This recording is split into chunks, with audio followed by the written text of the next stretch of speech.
This episode is brought to you by Prime. What if you had one more chance with the one that got away? Sam. You came home. Based on the best-selling novel from Carly Fortune. Every Year After follows childhood friends Sam and Percy as they reunite in the dreamy, nostalgic lakeside town of Barry's Bay. Love can be hard to find. So if you're lucky enough to find that person, never let go. A second chance at first love. Every Year After, streaming June 10th, only on Prime.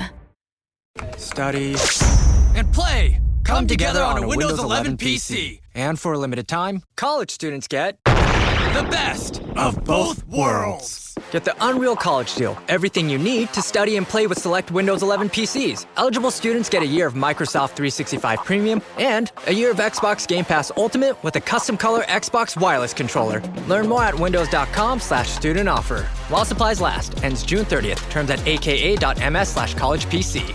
Hi, I'm Jeffrey Craner, and my friend Cecil Baldwin loves horror movies, and he's helping make this genre more approachable for me, and hopefully for you too. One film at a time, in a random order. Are you squeamish about horror movies? Don't worry, we'll tell you what happens. Do you adore horror movies? Well, great. Watch along with us each week. As always, check the show notes for content warnings about this week's episode discussion and film. This week, we randomly rolled a 6 for Witch and a 6 for the Squeamish. Here is episode 327. Top number generation. Podcast number 9. This week on Random Number Generator Horror Podcast number 9, The Wizard of Oz, 1939. Warning! Spoilers ahead.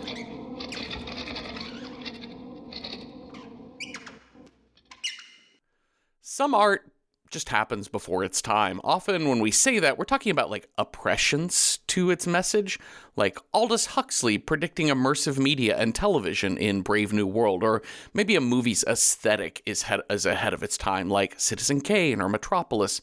Sometimes a movie doesn't land at quite the right time, culturally speaking. I think Blade Runner is a good example of this. It landed well before the cyberpunk aesthetic had really taken hold in pop culture. It wasn't a financial flop by any stretch, but it also would take almost a decade for this thing to become a cult hit and start re-entering mainstream consciousness. I think Blade Runner was a movie for the mid-90s, the dawning of the internet age. And the mid-90s is the point where we started widely considering Blade Runner one of the greatest sci-fi films of all time. But in 1982, it wasn't really addressing head-on the Reagan era or the new age of American prosperity, greed, and wealth inequality. It wasn't feeding our sense of individual badassery. It was contemplative, distant, and bleak, like the suburban 1990s. I think an equivalent film is The Wizard of Oz, a Hollywood blockbuster that was made to make money, and it did. Enough, anyway, on its release in 1939, but it was the 10-year anniversary cinematic re-release in 1949 that it finally got this picture in the black. It was, like Blade Runner, well respected as a movie, and the people who saw it really admired it, but somehow culturally it just wasn't moving the needle yet. And I think the issue is that the turn-of-the-century Kansas farmland depicted in the opening and closing scenes would have felt really strange, I think, in 1939, as we're just getting out of the Great Depression, and family farms in the Great Plains were still very fucked, and the rest of the country, like us with COVID now, were like, well, things are fine for me, and I'm not really interested in exploring my grief over the last decade, and I don't need any of this grapes of wrath shit anymore. That's kind of hard to look at. The Wizard of Oz also envisions a dreamland of color, of fantasy, of love and jewels and rainbows and song, but in the end, it's the farm that's the most important. And in 1939, it's not that we would have disagreed with that sentiment, it's just that that sentiment would resonate much more intensely in the post-war boom of the 1950s and 60s. The TV rights to The Wizard of Oz were sold to CBS in the 50s, and they aired that fucker, and holy shit, people lost their damn minds. The baby boomers grew up with this movie, and it was inadvertently made for them. A space-age film about how America is the greatest place on Earth, about our farming history, how we just pulled ourselves up by the bootstraps, about how we can conquer any monster in your land, because we have courage, brains, and heart. We'll come to your continent and kill your despot and then let you figure out leadership from there, because ultimately, there's no place like home. God bless the USA. Hi, Cecil. Hi, Jeffrey. Are you a good witch or a bad witch? Oh, no. Oh, no. I mean, can I be both? Can I be a morally neutral witch? You're the true neutral witch. Yeah. I'm a sandwich. Oh, that's nice. Yeah.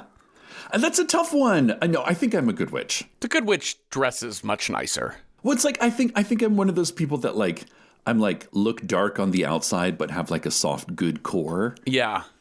I could see that. Yeah. Versus, there's people that are look like they have the best of intentions at heart, but really on the inside, they're kind of assholes. Are you just you're a goth witch? Like I wear my bad witch on my sleeve, but then I'm like, oh, fine, I guess I'll do the right thing. Jeez. You're a metal witch. I love that. Yeah, that's it. All right. Well, I think we left off last week with me saying I'm not sure I've ever seen this movie all the way through. And I'm positive I've never seen it all the way through, sat down top to tail. But watching it yesterday, I was like, yeah, I have seen all of this movie. Everything was very familiar. You fully watched it all, yeah. And I think it speaks to the televisionness of this movie. Yeah. By the time I was around, I think this, I don't know if it was it's not public domain, but just it was just everywhere. Anyone could have been airing this shit. I mean, if you've ever spent a Christmas or a Thanksgiving with your family, chances are this movie was on. And I think as a film lover, this movie comes up all the time because it's a touchstone film of Hollywood. Sure. It is not only groundbreaking in its effects and its style. It used color to perfection in an era where we weren't using a lot of color yet. But it wasn't the first to use color. It just was the first to do it so artistically stunningly. We're going to go extra over the top bananas. Also, Judy Garland's first film. Yes. I remember somebody saying, I can't remember what the criteria was for this, but I remember reading an article about how Somewhere Over the Rainbow is considered a perfect song. There's something about it that it has to do. I really wish I could remember more information about this, but something about the way that song progresses that is a classically perfect song. In the way that Kate Moss has a perfectly symmetrical face, kind of thing. Yes, yeah. Well, and it's introduced so well right here in the opening scenes on the Kansas farmland. Yeah. What's crazy to me that I didn't remember, I guess, because I wasn't thinking super critically about this movie when I last seen it as a child, is that the opening isn't in black and white. It's in sepia. That's right. And so the whole movie is color because we've got a sepia intro and close. And I found these shots so beautiful. This scene of her singing this fucking song with her dog. I got on YouTube. This is my backdrop. I thought this was a perfect still for this movie because of it's nostalgic. It's not bleak looking. It's a photo album. It's reminding us of America built itself on hardworking farmers. Mm-hmm.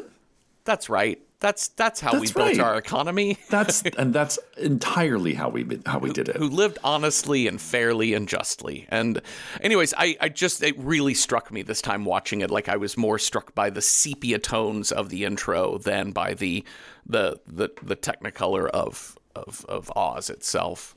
To kind of speak to your intro, apparently, they almost cut Somewhere Over the Rainbow because the studio was like, ugh, it's embarrassing that Judy Garland is singing this in a farm. Yeah, you can't have her in a pig pen singing this fucking thing. On next to a haystack? That is low class. This also is of an era where we weren't dealing with auteur directors. I mean, there are directors that are very well. Victor Fleming is a very well-known director, but we weren't dealing with auteurness so much. You had your Cecil B. DeMille's, et cetera, in the 1940s and 50s, but you could replace a director. In fact, Victor Fleming was bumped off of this onto something else and then brought back. And it wasn't like he was fired. Like we would say now, a director gets fired from a project because they're failing at whatever they're failing at. But back then, it was just a studio system. They just own the writers, they own the directors, they own the actors. They could just kind of do whatever they want. And I think it's really remarkable that The Wizard of Oz fully is studio made. Yeah. It is. Yeah. This is a movie that happens in the studio system. This was made by producers using people who were indentured servants to them. Yeah. Yeah, that's right. That's America, baby.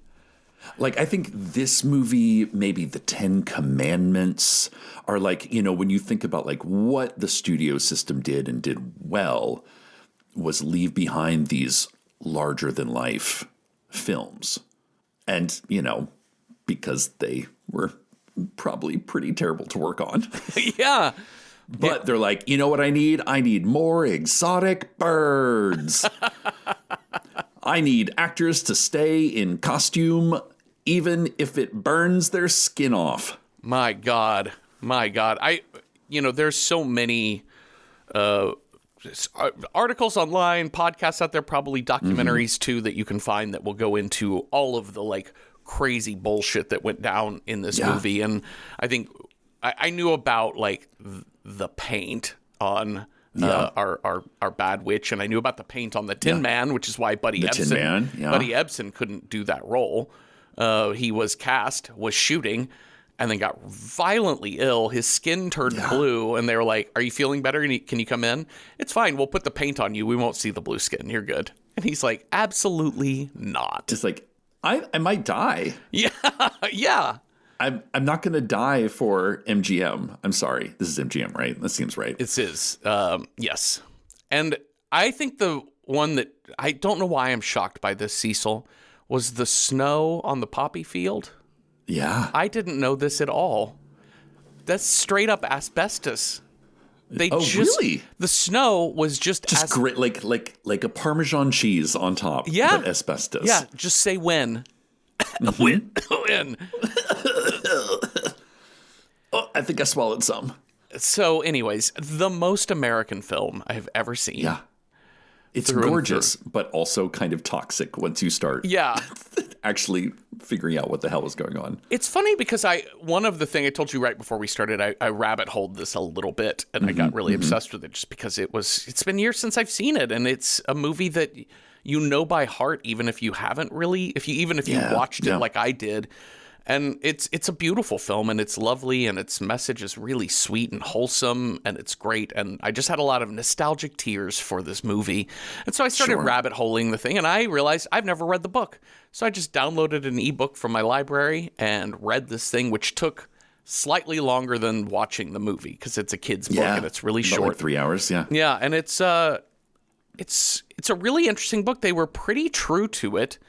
They obviously cut a lot of things. There's a moment late in the book where the lion, they have to, like, after the wizard leaves on the balloon and they don't get away, they have to go to the south to find Glenda the Good Witch of the South, which here she's just been, like, just made the North Witch. The Good Witch. The Good Witch. But they have to go to the south to find Glenda to find out how to get home, and Glenda's just going to tell her, tap your heels and go home to Kansas. But they have to do a journey, and it's more about like the proof that they had the heart, they had the brains, and they had the courage all along. Yes. And one of the things that happens along the way is the cowardly lion attacks and kills like a giant spider. And I'm like, I'm really glad we cut that. Thank you. I mean, it's been since I was a child that I read the book, but I do remember there's like way more like wild animals being hunted and killed and things like that. Yeah, the Tin Man like decapitates a wild like leopard or some shit that attacks them. Yeah. So like Oz is portrayed as like a much wilder place in the book versus this, which is very sanitized for our protection. The main thing I noted though in the book, Oz is real. So the book opens with a twister and Dorothy being carried away in her house. It lands on the Wicked Witch of the East. She does all the things, and at the end, she finds Glenda the Good Witch, and Glenda the Good Witch says, you had the ability all along. Just tap your heels, and there's no place like home. And she goes back to Kansas. The end. There's no like opening scene of the farmhands. There's no anything. And I find it, then it sent me down the rabbit hole of how many rewrites and the dozens of like very famous writers that worked on this, like Mank and Ogden Nash, and just all kinds of like really famous writers did screenplays for this. And there's a lot left over from it because they had chopped up everything so much and they didn't know what they wanted. And one of the things that stuck out to me was there's the Lollipop Guild, right, in Munchkinland, and the Lullaby League, which I had forgotten about. Oh, my God. Nightmare fuel. I'm sorry. But they, at one of the screenplays, had envisioned that there would just be this big singing competition, and it would, like, culminate in Dorothy and the Good Witch, like, singing this kind of like jazzy tune, and Dorothy would win, and they would win her over, and it was just but they got rid of all of that. But what's left in it is all of these little tiny songs from the Munchkin people. Yeah. And anyways, I just found that interesting, like all these like little tidbits that got left in along the way from a movie that was made by a studio, and they had no idea how to craft a fucking script. They just knew how to make money. And I think it's amazing that we turned out with a movie that's considered like AFI Top 100. Oh, sure. To the young at heart, we dedicate this picture, Cecil. Oh, that's nice. So, in our like made up Kansas for this movie, because the studio did not want to make any magic. Like they thought magic was anathema to sales because they had done some fantasy-ish epic type of films before and they had all failed. Like, so in their mind, people hate magic. They don't want magic. They don't want fantasy land. So they made this a dream sequence. The whole movie is framed as a dream sequence under the guise of, let's just do an Alice in Wonderland thing where, like, it turns out it was all a dream all along. But in real Kansas, Mrs. Gulch is mad at Dorothy and her dog Toto because that dog is always chasing my cat around and getting in my garden. That dog bit me, and now I want to have it destroyed. I've got a warrant from the sheriff to have that dog brought in. Yeah. Also, the dynamic here is interesting because I kind of, as a kid, this opening stuff, I'm just like, boring. Somewhere over the rainbow. Right. Boring. Oz! Yes.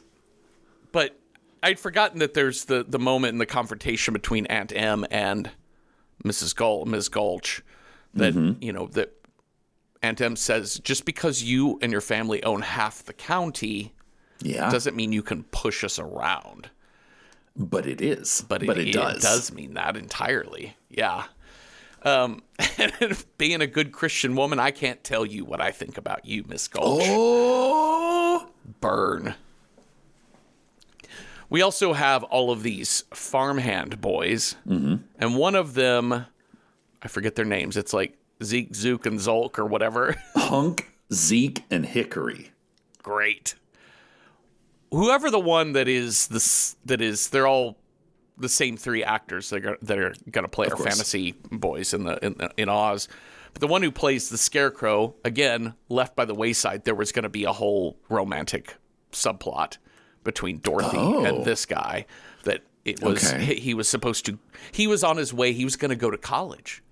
He was going to be the first in his family to go off to college, and maybe he and Dorothy could meet up again. I think Dorothy's supposed to be like 12 or 13 here. 12? Yeah. Yeah. So let's leave that plot line aside. Sure.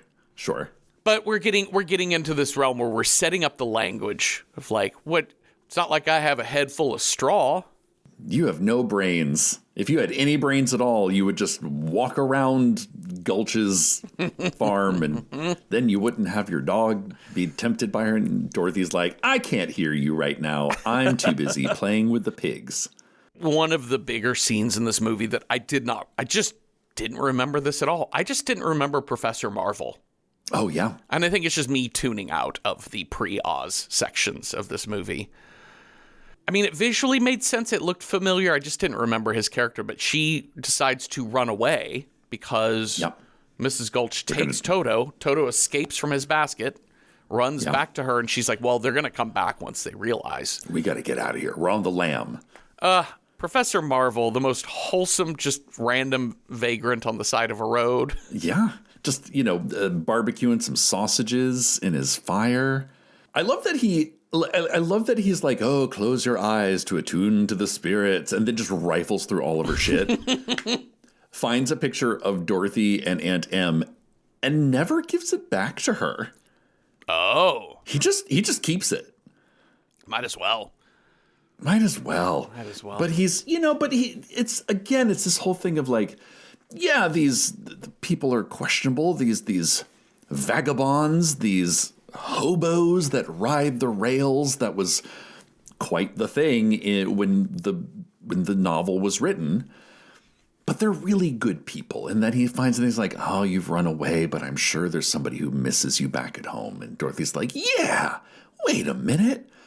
Aunt Em did take care of me when I was sick. Perhaps I should go home. Uh-oh, it's a twister. I love this. Like, to me, this is, I see what you're saying. Like, this sepia twister is so pretty to me. It's gorgeous. Yeah, and it looks really good. It looks really real. They did a great job with their pantyhose filled with newspaper, however they designed this thing, but it was great. But yeah, she gets back home and everyone's like, where's Dorothy? Dorothy! Yeah. They can't find her and they have to run into the storm cellar.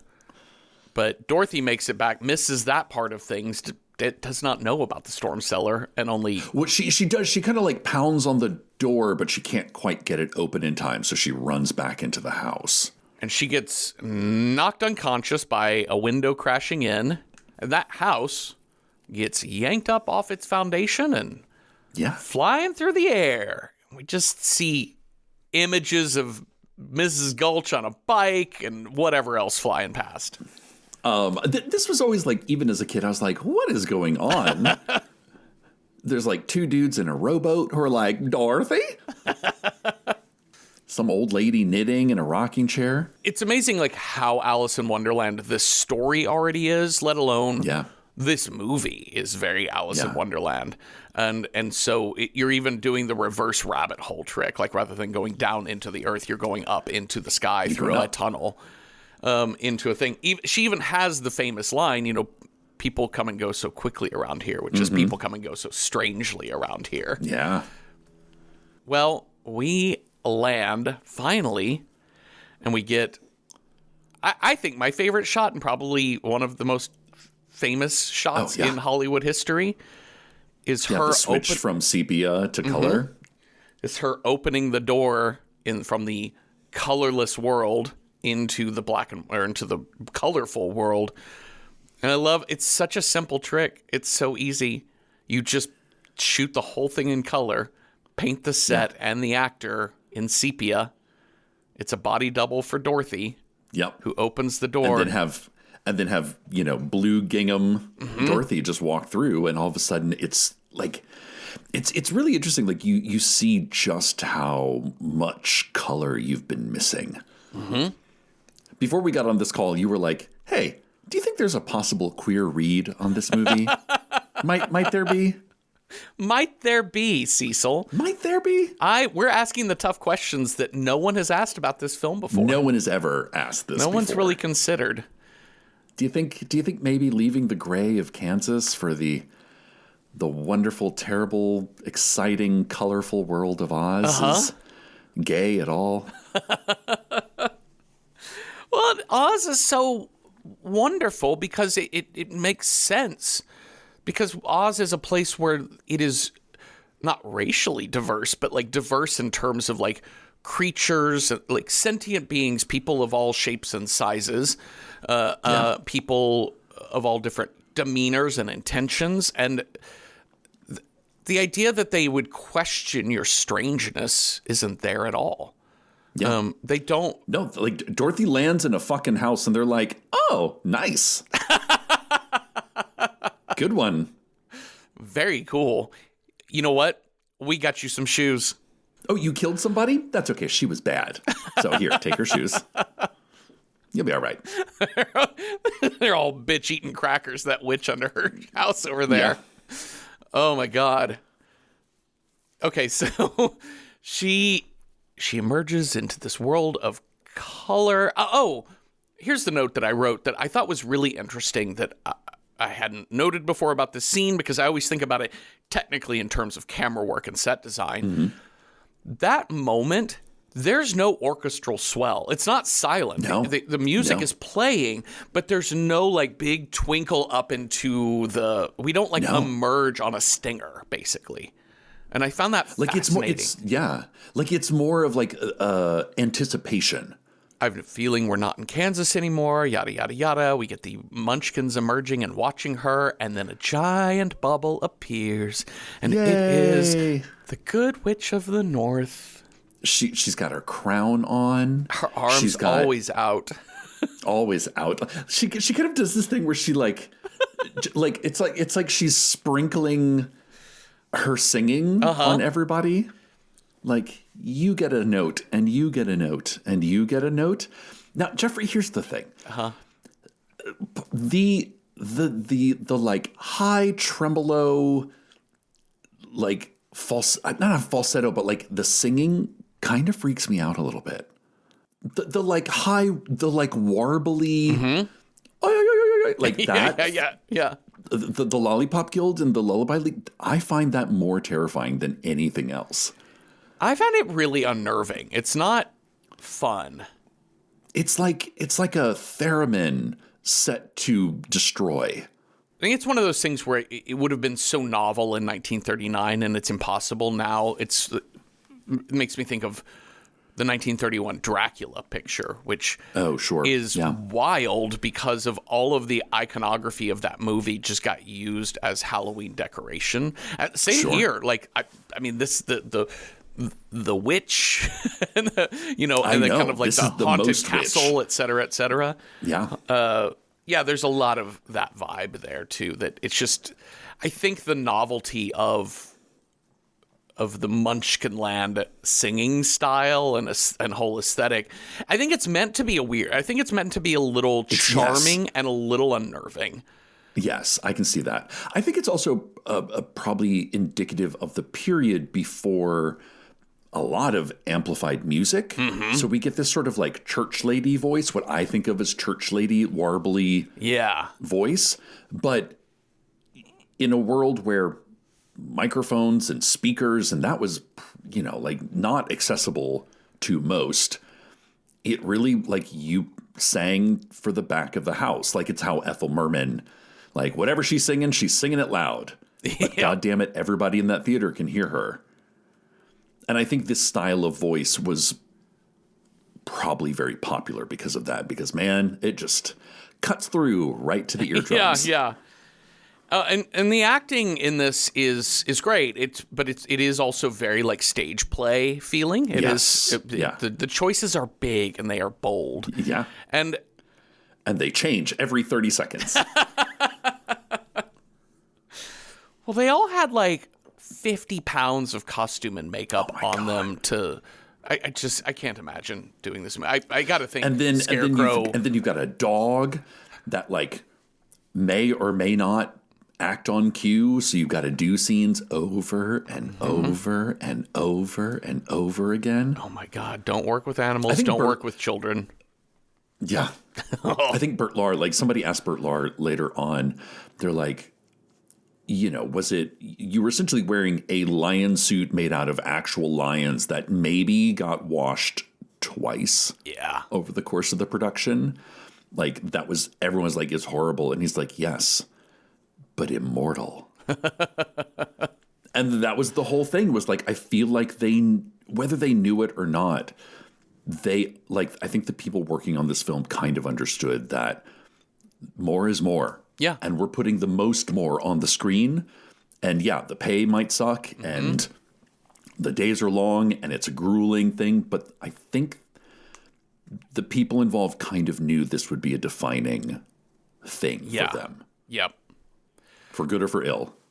One of the minor changes between the book and the movie that I found really funny to me is there's this this interaction between Dorothy and the witch, the Good Witch of the North, as she's thinking.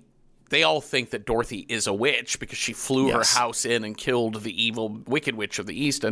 But Dorothy is surprised to learn that this witch here is a good witch. Yeah. But she's also surprised to learn that she's so beautiful. She said, I thought all witches were ugly. And she says, only bad witches are ugly. And in the book, that's so subjective. Girl. Well, it's also like, wait, you just asked me if I'm a good witch or a bad witch. Are you calling me ugly? You couldn't tell? If that's your criteria. I didn't even think about that. I was too busy thinking about the idea of beauty and behavior being connected. Yes. In the book, they don't get into that at all. It's just Dorothy is like, when I think of a witch, I think of an old woman. And she was like, well, all old women were all old witches were young witches, something to that effect. Like, it's just to say, like, we're all in the course of our life. And in the movie, they're like, no, if you're pretty, you're good. Mm-hmm. And if you're ugly, you're evil. Gross. All right. I mentioned earlier about the Lollipop Guild and the Lullaby League, but I don't like it. I had memory hold Lullaby League. I had blocked that out of my mind. Yeah. The Lollipop Guild was always a little strange in the sense that, like, okay, so you're a guild and you just have lollipops. Yeah, they make lollipops or something. Or sell lollipops. Yeah, I can kind of imagine a lot of different reasonable things that the Lollipop Guild does. What does the Lullaby League do, Cecil?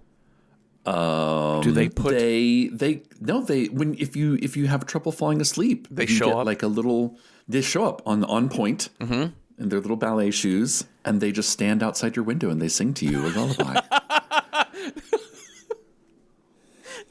They're the sleep paralysis league, is what they are. They are. Sometimes they're like up on the ceiling. Sometimes like in Hereditary, like she's just like a spider in a corner. Sometimes that's the Lullaby League. Oh. My thing is like, is it the Lollipop Guild that's doing like a Jimmy Cagney impression? Is that what that is? It is kind of like tough guy. Kind of like, yeah, like talking out the side of your mouth. Like, but that's so funny because that is something that literally everyone in 1939 would have gotten immediately. Yeah.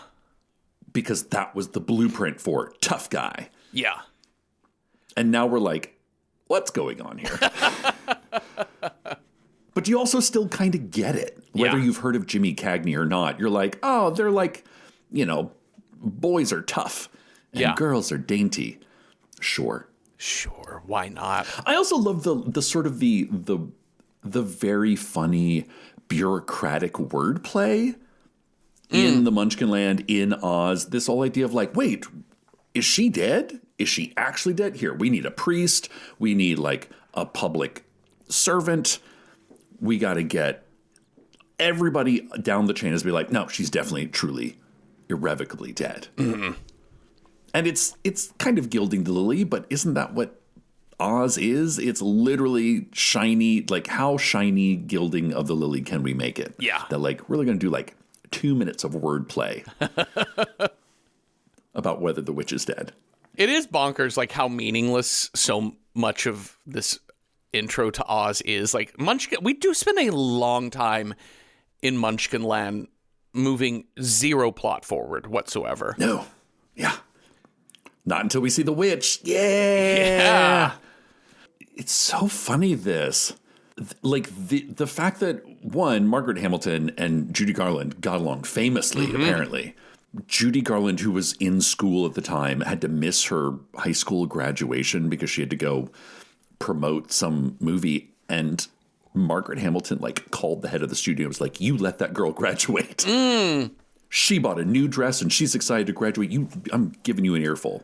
So sweet. But then, like, you have this witch that is like the template of witch for like 50 years after this. Yeah. Like every Halloween, like when I think of like Halloween decorations that like my elementary school teacher put up in the classroom. Yeah. It looks like this. I told my mom that we were watching Wizard of Oz for the show. She's like, I mean, it's scary. Is it a horror movie? I'm like, no, it's absolutely not a horror movie. It's a kid's movie. No. It does have horror elements. I mean, scary moments. It scared a lot of kids, and she was like, absolutely, and it has the fucking fantasy monkeys. verging. Yeah. But I think it is important to note that the impact that it made on Witch, the same way that Dracula had on Dracula. That it's really hard to break free from that initial stamp of what we see for that. Margaret Hamilton's Wicked Witch is the brand name. It's the Coca-Cola of witches. Yes, it is. Absolutely, 100%. The more I looked into Margaret Hamilton, the more I was like, what an absolute fucking sweetheart. She went on. Did you ever see the Mr. Rogers clip of her? Yes. Oh yeah, where she comes on and she has to. Well, and her whole thing is that, she explains that she sees the Wicked Witch of the West as someone who just, like, joie de vivre, like, cannot get enough of life. She loves her delicious evilness. Mm-hmm. She loves the clothes she wears. She loves the power she wields. She loves where she lives. She loves all these things, but is ultimately alone. Yeah. Which I think is interesting, kind of mirroring the Miss Gulch story, which is like, you run this town, but everybody hates you. Yeah. You own everything. And you can always get what you want through brute force. But you have no friends. You have no allies. You only have subjects. No, it's fascinating. And the fact that she has all of these things that work for her, but they're all creatures, flying monkeys, whatnot. And they're, or enslaved, like humanoid people, like they're like green-faced people. They're not. Which means that they look like she is of their, quadrant. Yes. Like that's the kind of how all Winkies and the people of the West are like, large noses, green skin. Uh-huh. But if you take one person out and you transplant them to Munchkin Land, all of a sudden you're like, oh no, witches are green. Yeah. Well, she she shows up, the Wicked Witch shows up in Munchkin Land, and we have the establishment of how do witch work, how do slipper work, how do Munchkin Land work, and because she's not in the West, she has no power here in Munchkin Land. She can't actually harm anyone here in Munchkin Land, so it lets us know that there is some safe bubble over this place that she can't really do anything. And it makes sense that when they go to, how she's unable to go inside the Emerald City later. Anyways, I found that interesting. And also that as long as you keep these ruby red slippers on your feet, you will be charmed to where she cannot directly hurt you. She can't directly harm you with these slippers on. So don't take them off. Not even for a moment. Not even for a moment. You gotta sleep. You gotta sleep in those shoes, girl. Starting or growing your own business can be intimidating and lonely at times. Your to-do list may feel endless with new tasks, and lists can easily begin to overrun your life. So finding the right tool that not only helps you out, but simplifies everything as a built-in business partner can be a game changer. For millions of businesses, that tool is Shopify. Shopify is the commerce platform behind millions of businesses around the world and 10% of all e-commerce in the US. From household names like Gymshark, Rare Beauty, and Heinz, to brands just getting started. Shopify has hundreds of ready-to-use templates that can help you build a beautiful online store that matches your brand's style. And you can tackle all the important tasks in one place, from inventory to payments to analytics and more. No need to save multiple websites or try to figure out what platform is hosting the tool that you need. And if people haven't heard about your brand, you can get the word out like you have a marketing team behind you, with easy-to-run email and social media campaigns to reach customers wherever they're scrolling or strolling. Start your business today with the industry's best business partner, Shopify, and start hearing. Sign up for your $1 per month trial today at shopify.com/realm. Go to shopify.com/realm. That's shopify.com/realm. If you've ever blasted synth beats from your boombox or burned CDs for your besties, this one's for you. As people get older, much like their music tastes, their health needs change. AG1 is the simple daily health drink designed to deliver over 75 essential daily nutrients and pre- and probiotics to support energy, digestion, and mood. So you can make the most out of every decade and dance break. Learn more at drinkag1.com. All right. We're off to see the wizard, Cecil. We just got to follow the yellow brick road. Follow the yellow brick road. And along the way, she meets our scarecrow. Yeah. He's lovely. If he only had a brain. He's kind of twitchy. Mm-hmm. He is. His knees don't work terribly well. No, but he's very light. He's very light on his feet. Yes. He's made of straw. He's he's kind of a he's kind of bad at, he feels bad at his job. Like he's like, I'm so dumb I can't even scare crows. And it's great because crows are famously very smart animals. Mm-hmm. So the idea that he becomes hyper aware of his lack of intelligence because he's around one of the most intelligent creatures there is. But he's he's not afraid of anything though. Like he's actually kind of a tough guy. He's protective. He mouths off in the face of monsters and creatures, and he's ready to get into a scrap. He just doesn't, in his mind, have any brains to do anything. It's also because he's, not indestructible, but honestly, he's like, I don't know, I can just put myself back together again. Yeah, the only thing that really can get him is fire. He says, the only thing I'm truly afraid of is a lit match. Yeah. I love his plea to her of like, take me with you to the wizard because maybe he will give me a brain. And listen, if you take me with you, I won't try to manage things because I don't have a brain. It's such a great sell. You're the boss. This is the most Alice in Wonderland moment to me is the apple orchard. Yeah. When they get into a slap fight with an apple tree. Yeah. Which I think it's interesting. I do remember one of the things from the book is that they're not apples, they're trees that grow lunch pails because they later use that in Return to Oz. Uh-huh. This idea that you could, it's like Big Rock Candy Mountain where the streams are made of whiskey and a square meal grows on every tree. It's this kind of hobo dream of not 1939, but of like 1919. Yeah. Well, of 1900, I think, is around when this book came out. But the idea of, wouldn't it be great if you could just, like you're living your hobo code life, walking from farm to farm, doing jobs. Then you're like, what if there was a tree that just, had lunch pails? Wouldn't that be great? Fantasy. Yeah, I love that the scarecrow is like he's like being Dorothy's height. He's like doing Dorothy's hype man. Yeah, he's like, how do you like them apples? Like he is smarting off to this fucking tree, and I love how like he's not threatened, like as you say, because he's indestructible. But he also realizes those trees can't move, and all they can do is throw apples. Do you want some apples? So we meet the Tin Man. His story is bleak, and they don't explain it in the movie. Yeah. They explain it in the fucking book. Yeah. Because this whole thing is like what is his story? He like gave his heart away and then turns to metal? So because watching the movie, I'm like, okay, I get that there's a lion that can talk and is cowardly. I get that there's a scarecrow. Because a lion and a scarecrow are real things. A Tin Man isn't a real thing. Like, what is a Tin Man? Like, where did this come from? And so that's when I, in reading the book, learned that he like chops off his leg and then makes a leg out of tin and then chops off the other leg. But why does he do that? It's because I forget the rationale for why she was after him, but the witch of the East, one of the evil witches, cursed his axe, and it forced. And he ends up.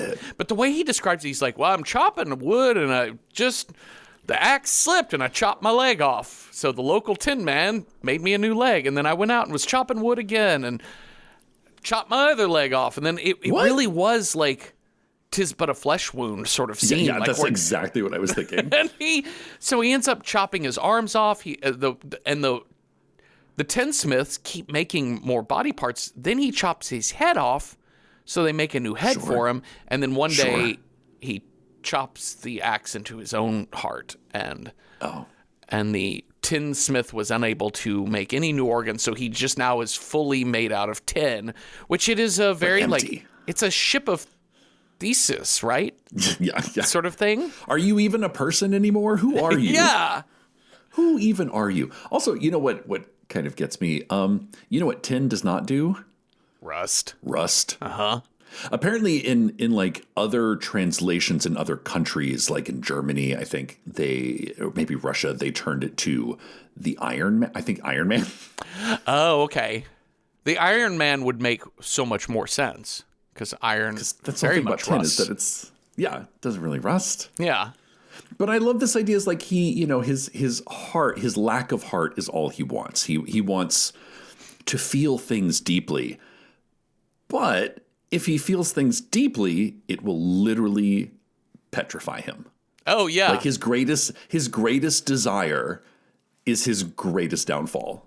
Yeah, because by crying, he rusts himself up. The more heart you have, the more sensitive you are. And the more sensitive you are, the more you'll just like gum up your works. But he wants it nonetheless. Of all of the things that our foursome asks for of the wizard, when the wizard finally interacts with him, he's like, of course you want all of these things, except for the heart. He was like, a lot of people probably don't want a heart because that shit gets broken and it sucks. Right. Yeah. So you better off just kind of not caring a lick. Never love anything. But you know what? Never risk anything. Right.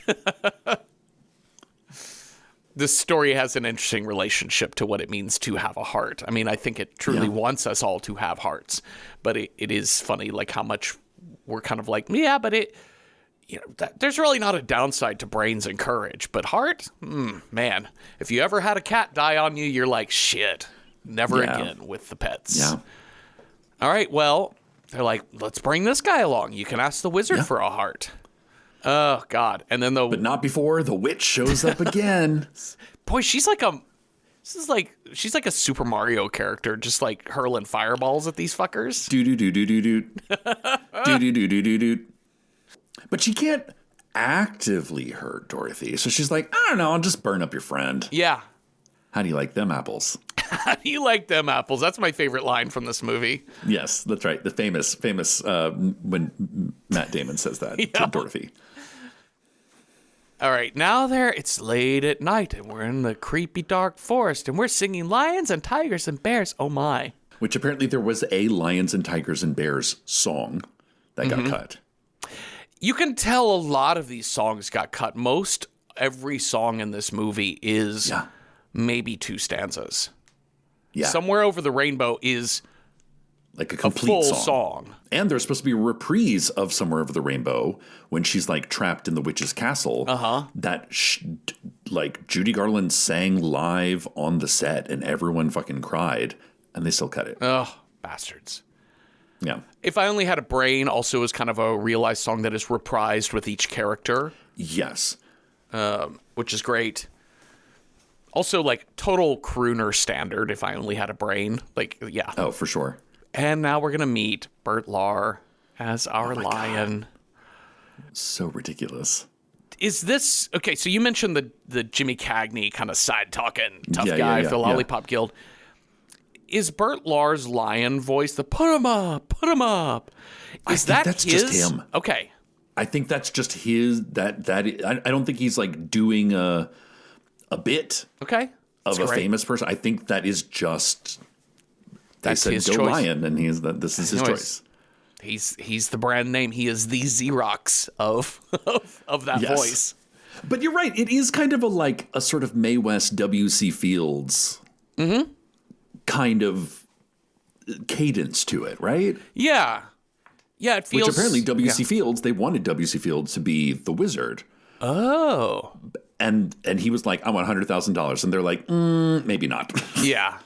But they tried, like, they really wanted, so, like, I think this thing of, you're right, like, it is, some of these affectations, while is 100% Bert Lahr, I think it's also indicative of patterns and iconography and things of the time that people in 1939 would be like, oh, that's the That's W.C. Fields' voice. I know what that is. Yeah. Oh, he's a jokester. He's a blowhard.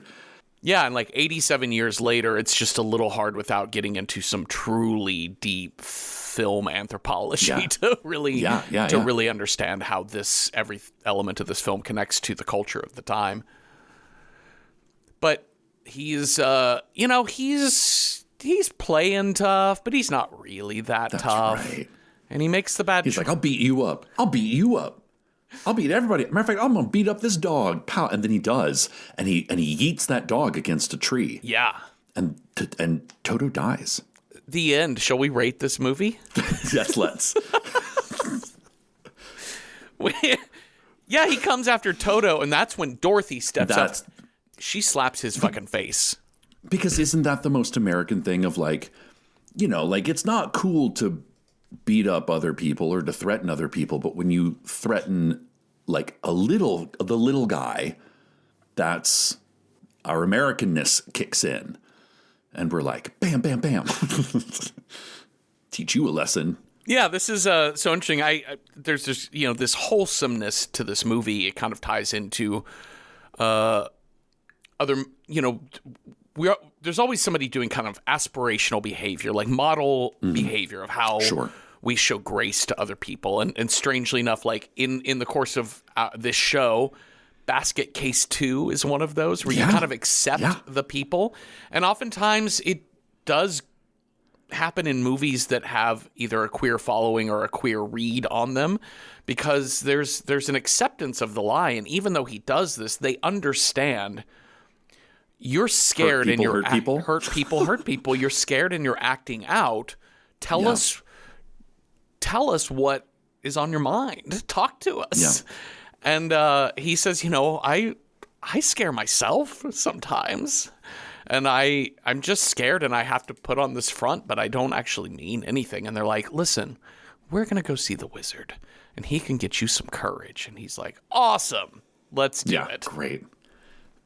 Instant best friends. Instant best friends, because we talked and we communicated and we understood our needs. That's right. And we can carry each other. You're like, stop acting out of pocket. Just tell me what you need.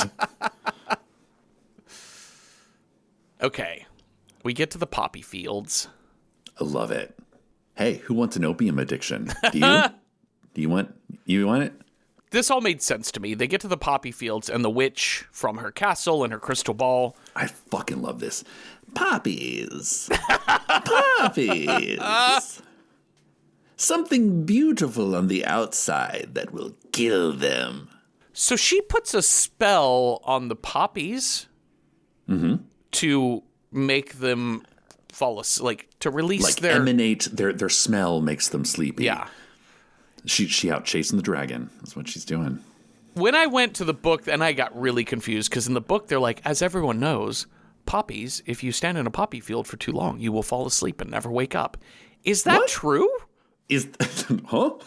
Anyways, I know we use poppies to make opiates, so there is that. I think that's the metaphor. That they're like, if you spend too much time, it's like the lotus eaters, like if you spend too much time, everything, it seems beautiful, lovely, you feel all woozy and nice, but you might not make it out unless you're made of straw or tin. And then you don't really live anyway, so you don't have to smell or taste or eat anything. No, they don't have to eat food. They don't have to drink or eat anything. Unaffected. And it's at this point that we start to get the diversify your friend group. The whole idea of like we are greater than the sum of our parts. Yeah. Because like Dorothy's the ringleader, clearly. But what happens when like our sort of like troop leader is affected? Like when the thing threatening us is not direct attack, it is subtle and sly and crafty. It's a good thing you have friends that are different than you, because they can help you out in those situations. I think this is the only scene in this movie that, it's stunningly beautiful, this fucking poppy field. God. Yeah. And the fucking snow that comes down from Glinda, from the Good Witch. And like and the sort of the idea that like Oz is just over the hill. Yeah, it's just right there. They're so excited. It's just right. It's like the last mile. I didn't love how it's them. They don't actually use any of their talents as a circle of friends to save each other. They just sort of call out scream for until help. Glinda pops up in her bubble and goes, boop, here's some snow. And how does snow neutralize? I don't know. They freeze, I guess? I guess that something. It was just kind of an inexplicable scene, and usually Deus Ex Machina is typically reserved for the ending and not just halfway into our adventure.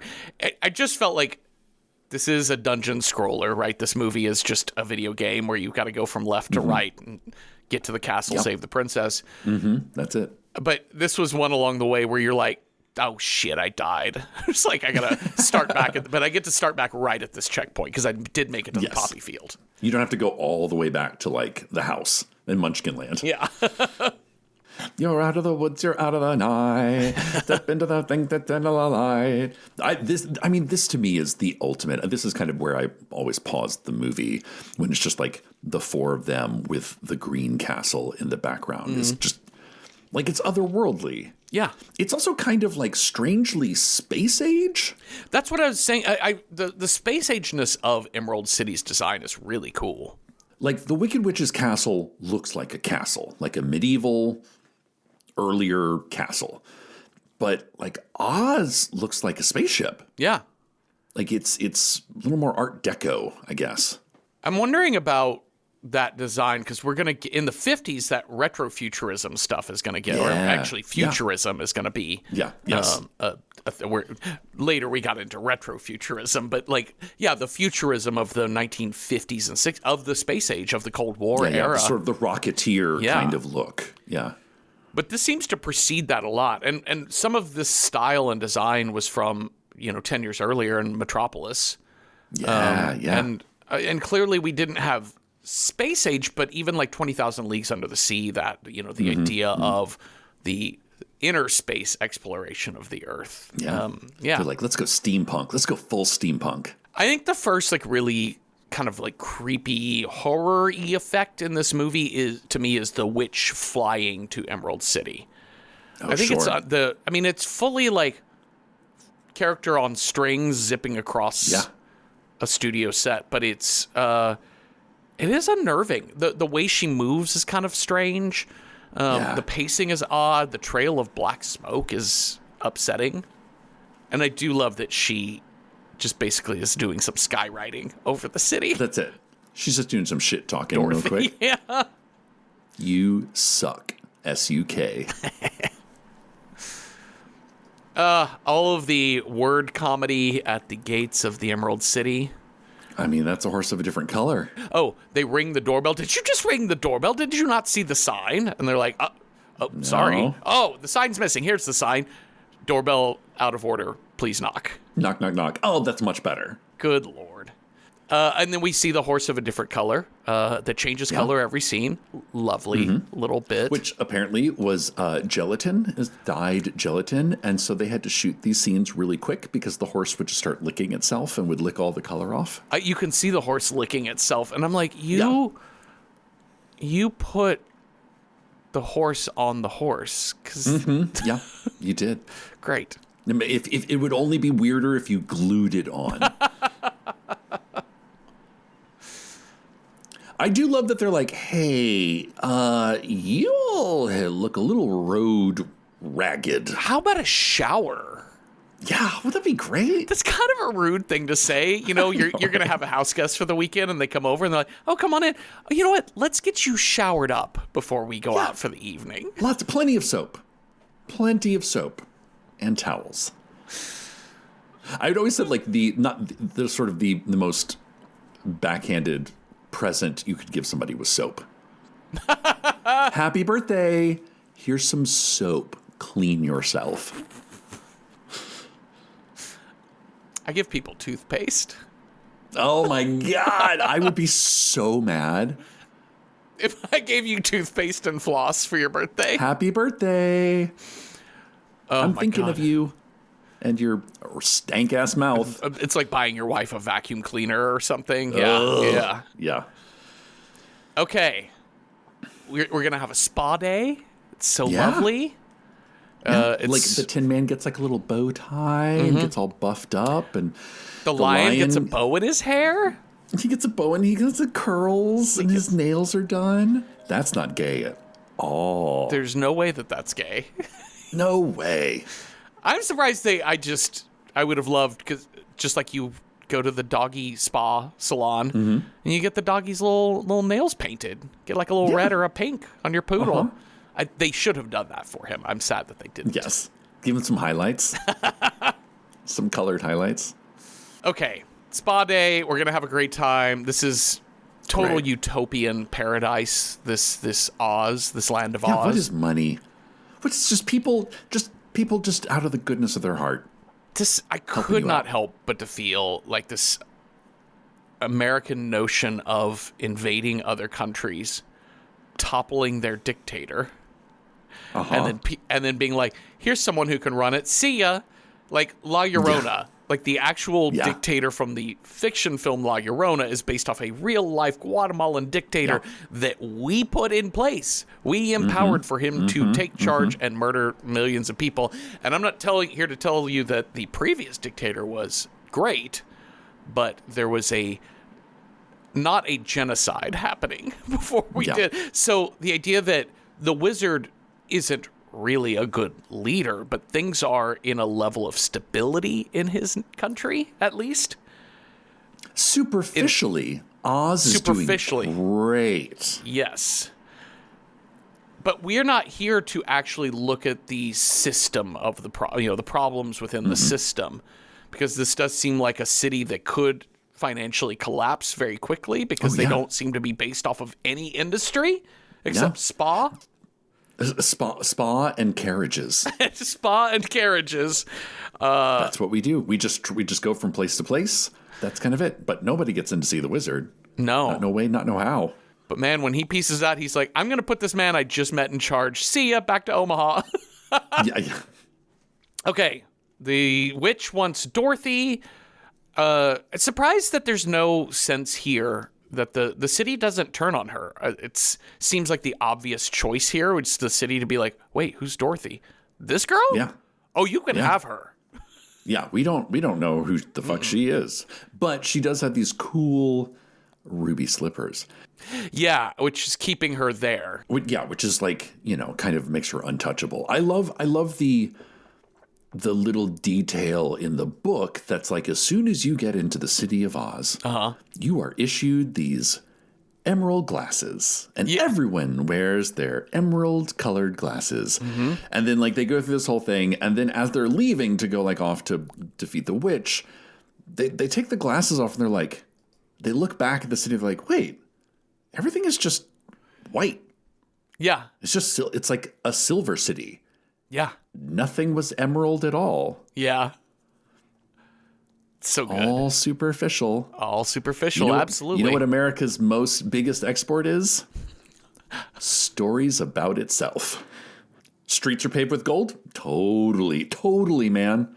The Americanness of this movie, I think, goes back to the studio system of this time. And the fact that the witch flies her broom, does the skywriting to say, surrender Dorothy. And it's very threatening. Yeah. And you can't help but to feel in the 1930s what is happening in Europe at this point. Yeah. Yeah. And there is lots of conversation in America in 1939 about, like we have now, what do we do with political refugees? What do we do with Jewish Europeans who come to our country and Poland, Germany wants them extradited back? And you're like, not my problem. Or you can say, no, we will protect these people because we are human.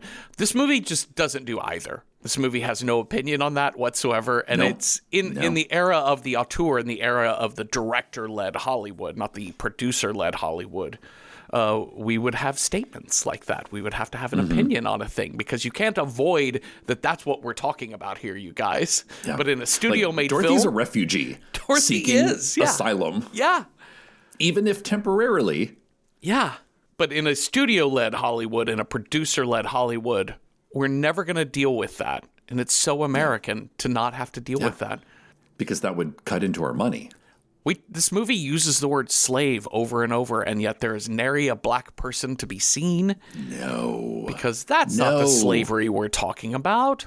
Nah. We're talking about lack of freedom for good, hardworking Americans. That's right. Mm-hmm. All right.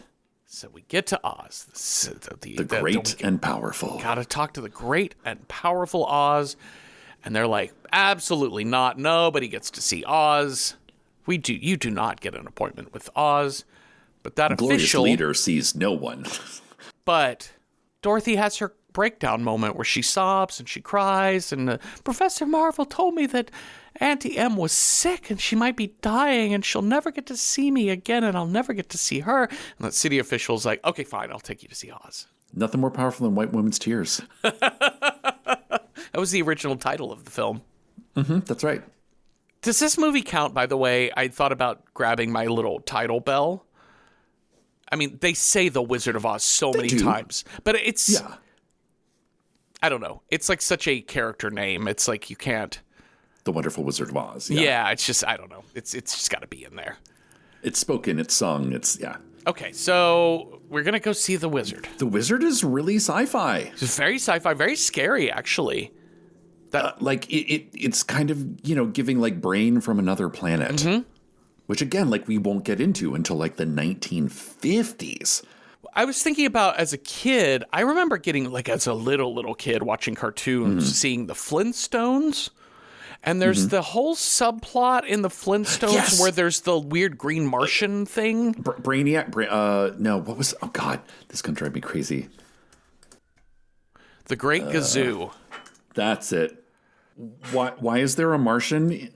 I actually was scared of him as a kid. Like, when he came on, I was like, I don't like this show anymore. I don't like it. I'm scared of him. And we also had, like, an antagonistic... He's like, y'all are idiots. Yeah. You're literally in the Stone Age. Yeah. You're idiots. Yeah. And I think when we talk about horror is there's a lot of things that make a thing scary, and some of it, the most direct, is just you can sort of empathize with don't want to be killed, don't want to feel pain, don't want to be like have something jump out at me. But also in the Lynchian world of horror, it's things that are out of place. It's something happening unexpectedly.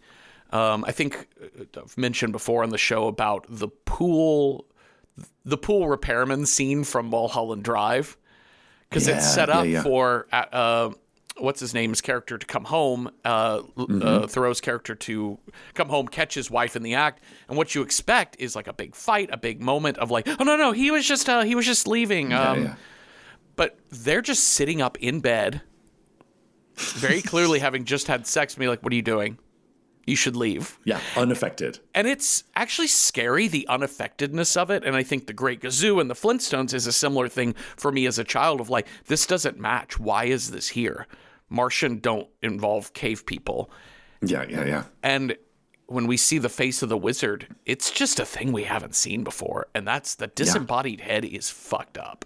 And the fire, fucking fire everywhere. Lots of fire, lots of effects. It's also watching our quartet react to this thing. Yes. Like the fact that they're so afraid of it tells us, oh, maybe this is really scary and intimidating for them.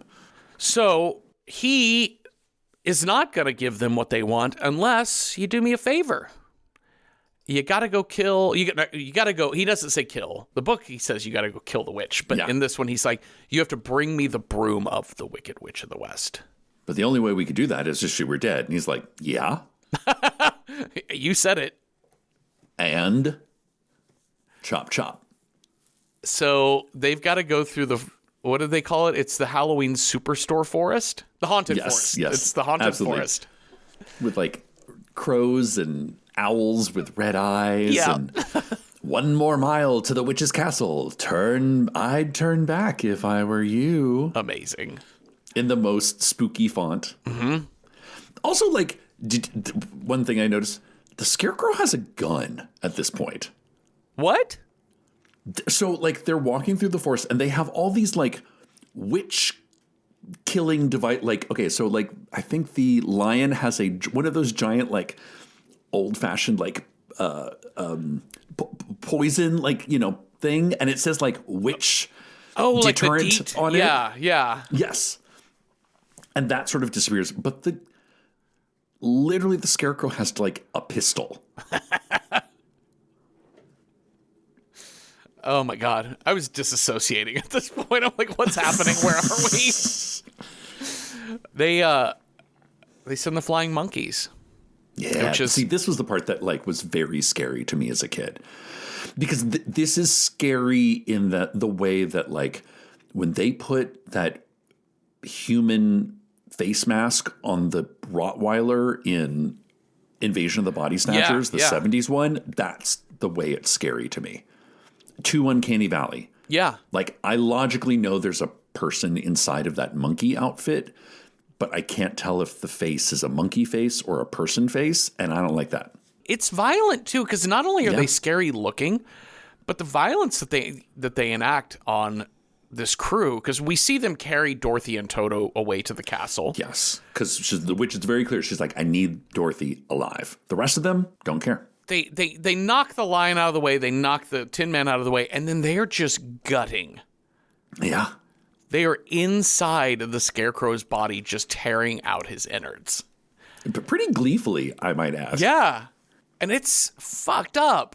I mean, again, he has no blood, he has no body, he's made of straw. But you're still it's the demonstrating. most violent you're going to see this entire film. It's really fucked up. And then for the Cowardly Lion to show up where it's just the Scarecrow's head and dismembered body on the ground, he goes, well, they sure knocked the stuffing out of you. Yep. My dude. You're like, if I wasn't on the floor, I would kick you.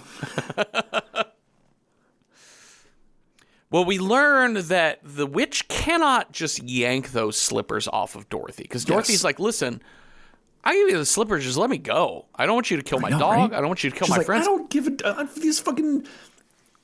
Have the fucking slippers. Like, they're shoes.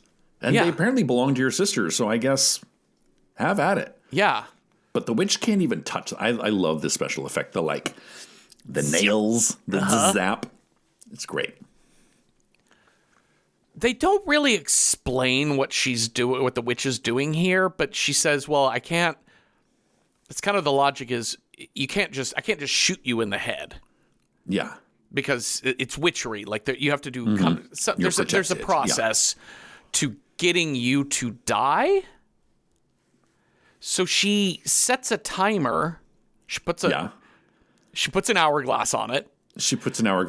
Yeah. And but then what's she going to do when that hour is up? What's going to happen? Like, is she in the other room doing a spell? She's just going to throw her. Yeah, like, is she going to throw her out a window? And also, what does it mean that, like, I can't harm Dorothy because she's protected, but other things could harm her? So it's a little bit like guns don't kill people, blood loss and organ damage do. Yeah. You know, like it's like oh God, I'm forgetting. What is it we're always joking about? Is it soaking? Yes. I'm not actually having sex. We're not having sex. I've just put my genitals inside your genitals. And our friend is jumping on the bed. Yes. So we're like, maybe it's sex, but it's not intentional sex. So like that's the workaround. It doesn't count. So I was trying to figure out what the workaround is for the witch. Yeah. Like when is it not you killing this girl? When is it, because you did a spell to cause the poppies to put them to sleep. Yeah. That seems... she would like, I don't know, put her in suspended animation or, I don't know, turn her dog into a turkey leg. I don't fucking know. Anyways, I could not figure out what the witch was fucking doing here. All I know is... I got nothing. When this hourglass runs out, you'll be dead and I'll take your shoes. Something bad is going to happen then. You just wait and find out.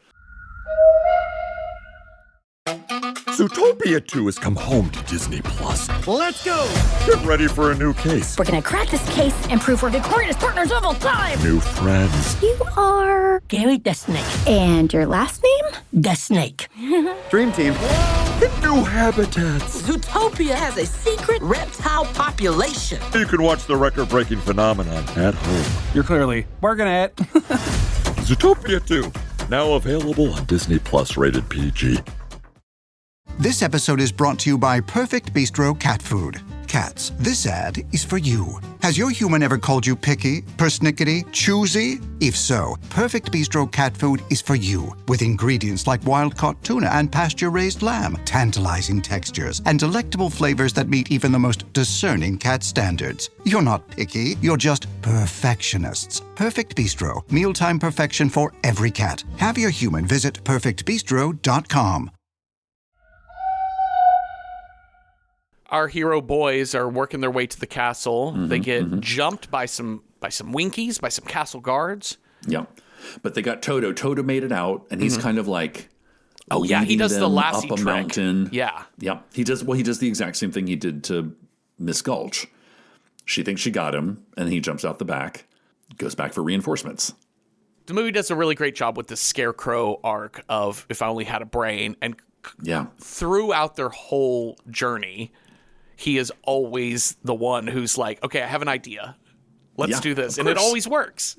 Yeah. It's great. It's a kid's book. It's lovely. It's a great example of like you had the brain all along. Like the thing that people like overlook about themselves is their greatest gift. Yeah. You know, like you're doing the thing that you wish you could do already. Yeah. Is the story to take away or a lesson to take away. Yeah. And I thought they did his really well. And the Lions is there, too, because he's showing courage. He's, like, leading their way up the mountain to carry these boys up to get Dorothy. And even though he's scared, he's like, I will do anything for her. I will make this happen. And I'm like, that's what courage is. Like, courage doesn't mean you're unafraid. It just means that you're willing to do the thing. It means you have motivation. The Tin Man heart thing was lost on me. It's just that he cries a lot. That's just kind of all that they did to depict that he does have heart. Yeah. I mean, he's also like you said, he's a crooner. He's the one who has pretty eyes and can sing real nice. And he has an axe, which is admittedly their only weapon. It's pretty dope. Well, we're going to have a whole chase sequence of running through the castle, trying to find our way out. We don't know what to do, and we get cornered on the rooftop of the castle, and that witch is ready to fight. And she's ready to kill. Like, Hey, Scarecrow, you want some fire? My little party's just beginning. She's great. And she sets her broom on fire and then pokes him, and he bursts into flames. Yep.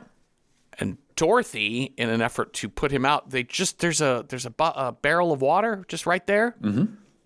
For cleaning floors. Yeah. You know, stuff like that. Sure. And a bucket full of water. She chucks the water on the Scarecrow to put him out, and it hits our witch. And we are learning at this moment that witches are like slugs. If you know, slugs are salt. But yes, witches. Salt, yeah. But yeah, salt to a slug, water to a witch. Yeah. This is new information. Our witch just be dead. Yeah.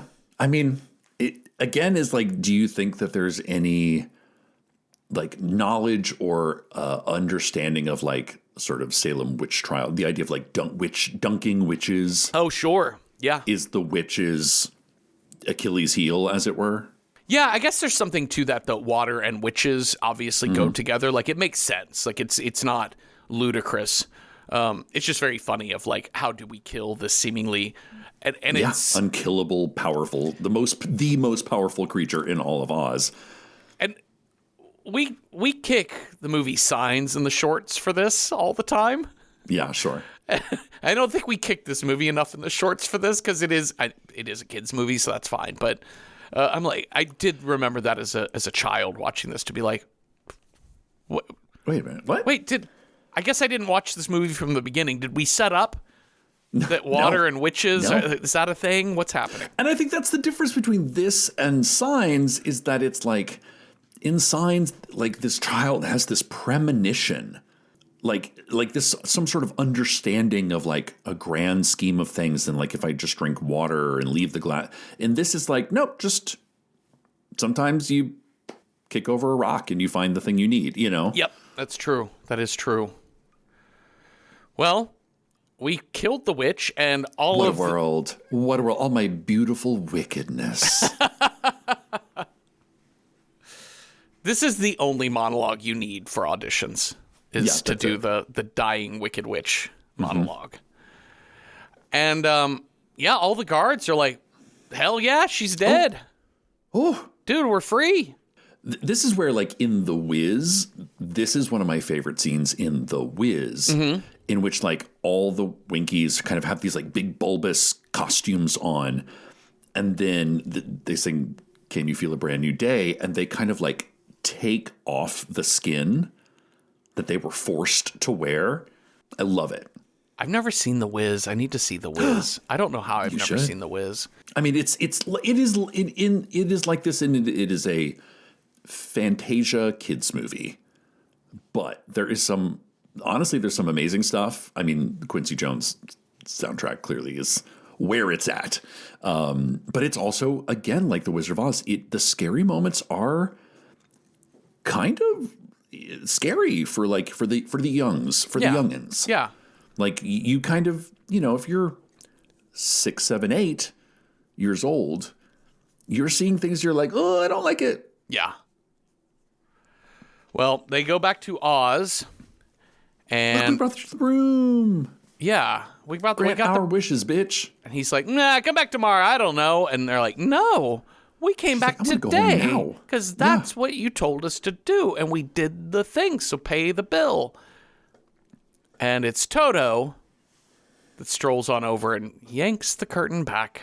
Pay no attention to that man behind the curtain. You humbug. Which again is very, I don't know, in the totalitarian playbook. Oh yeah, the fake, the like your eyes deceive you. Don't look at this. Keep looking at don't look at that.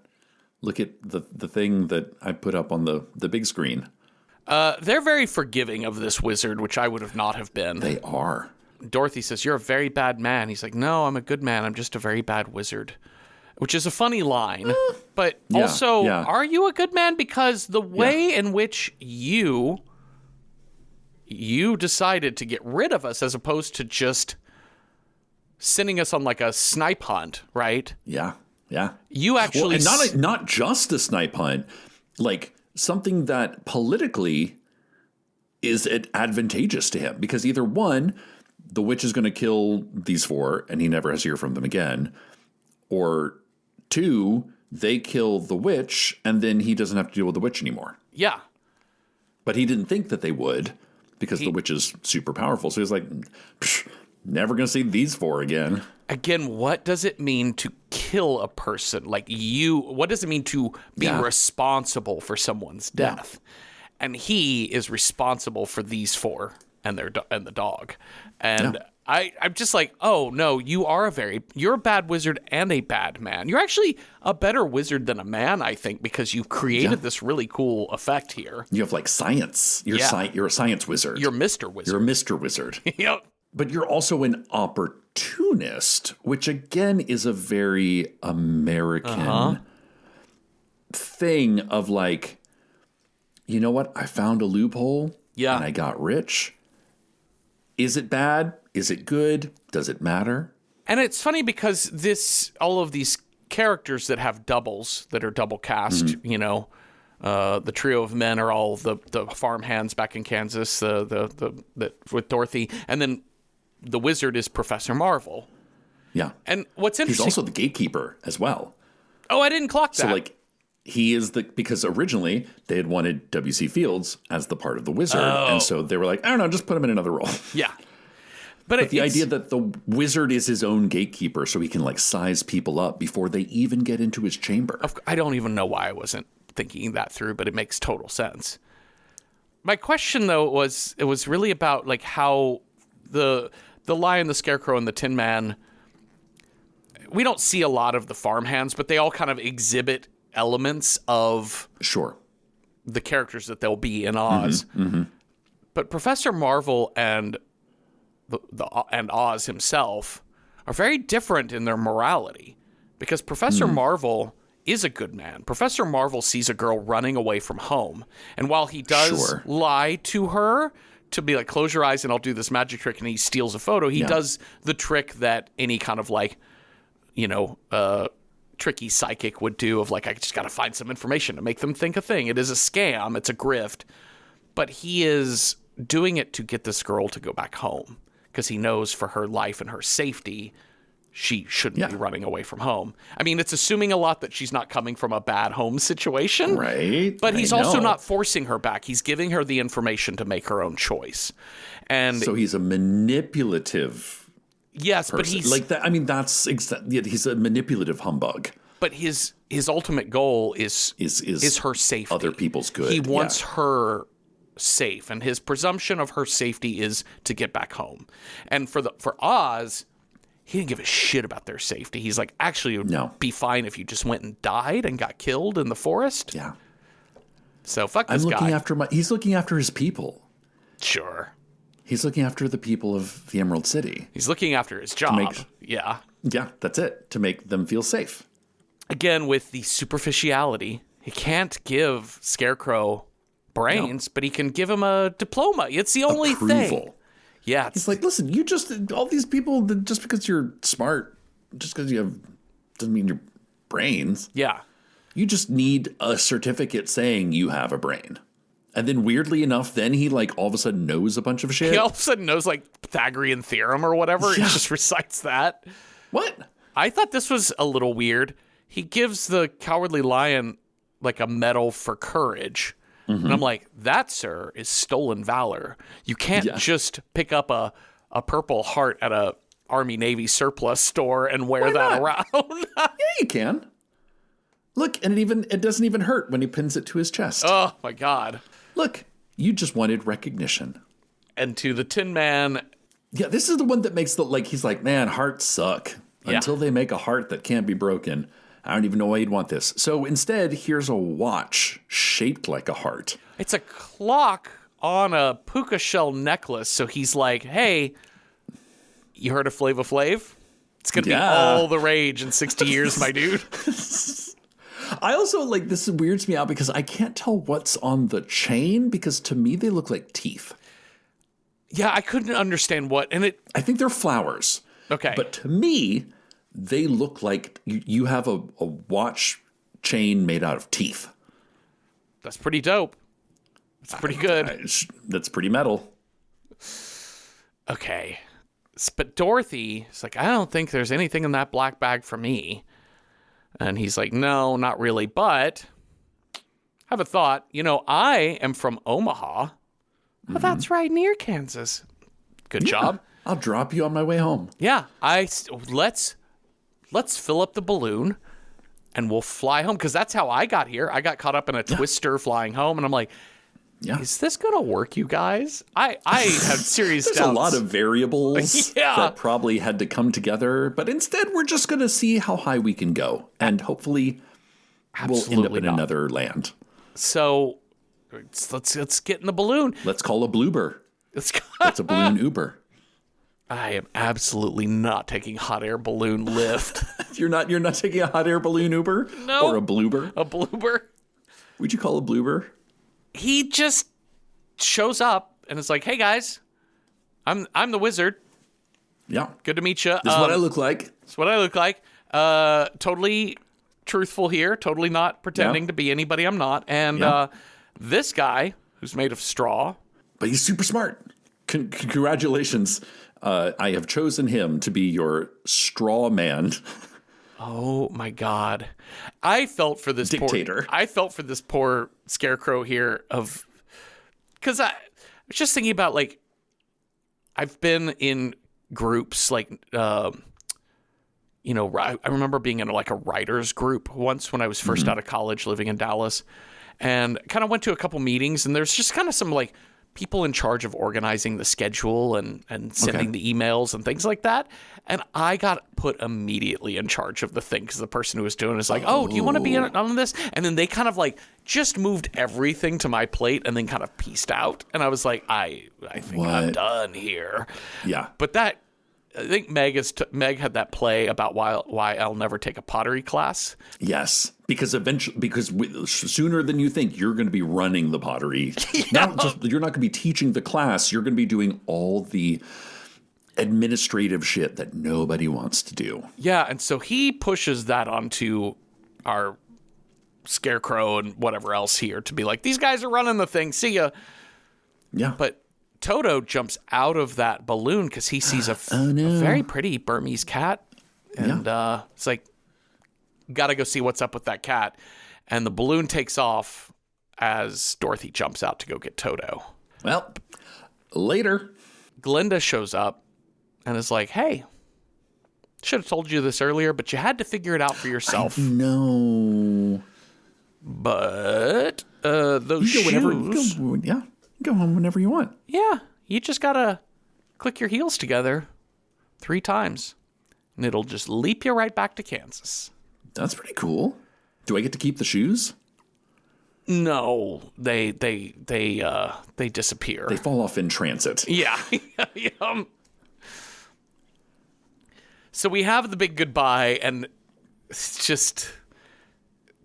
they're begging her to stay because they love Dorothy and they miss Dorothy. And like we're all bonded by this like traumatic experience we've just gone through to get here. And honestly, now we're just 3 dudes hanging out with each other without a girl. And that's kind of gay. So you guys, let's go to the spa. And so get her nails done. They get her nails done. You need a bow in your straw hair, Scarecrow man. She says, no, I have to go back home, which makes sense. In my mind, it's like, I want to go home because home is familiar to me. I want to go home because I think my aunt might be sick. I want to go home because I bear a responsibility to the family and to the people I know there. She's like, no, Kansas is the best place on earth. And I should never look beyond my own backyard to find my heart's desire. I'm like, no, that's not the lesson here. You're like, ask for nothing, and be pleasantly surprised when you get nothing. Oh, dear. And she wakes up in bed, and Aunt Em and Uncle Henry are there. Everything is sepia-toned again. Oh, thank God. And then fucking Professor Marvel just pops up in the window, and they're like, hey, good to see you. Yeah, like, I heard she was sick, and I thought I'd stop by. Yeah. How do you know our daughter? Sorry. And these 3 guys show, and they're like, oh, you were there, and you were there, and you were not there, though. You 2, not there. No. Which I think is always interesting that Auntie Em and Uncle Henry don't have doubles in the Land of Oz. Yeah. You know? I guess it makes sense because it's predicated on the idea of how badly she wants to get home to them. So if home is singular. Yeah. There's no facsimile or replacement for your family, for the, That's the famous line. She says, there's no facsimile for the place you grew up. And she says that 3 times. She clicks her heels. That's it. And she's like, well, back to Kansas I go. I thought about that too, of why there's no double for Emily and Henry. Yeah.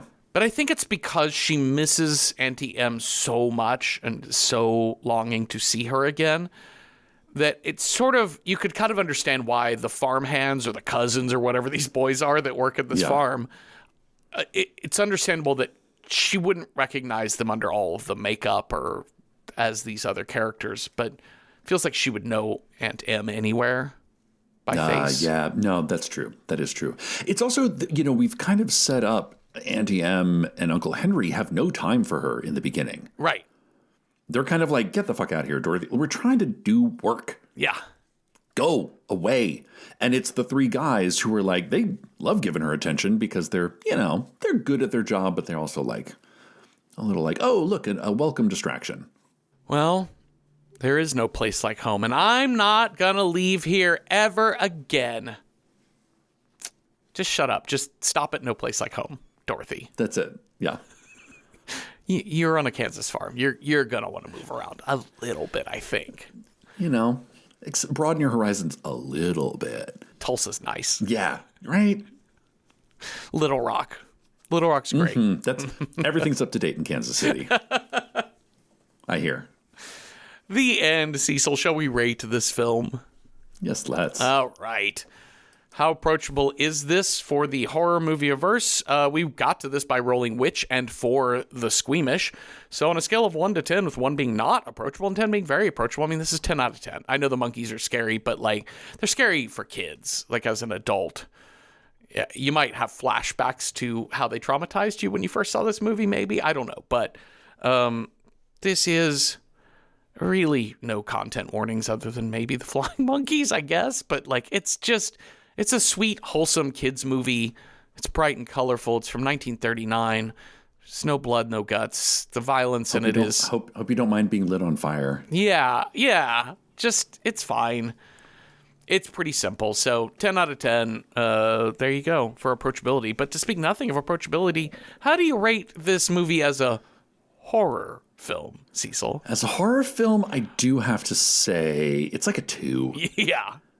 You know, like, I think there are other GPG films, kind of quote, for kids or family entertainment that maybe is a bit scarier. You know, like The Wiz has some scarier moments. Return to Oz is fucked up. Y'all. Yep.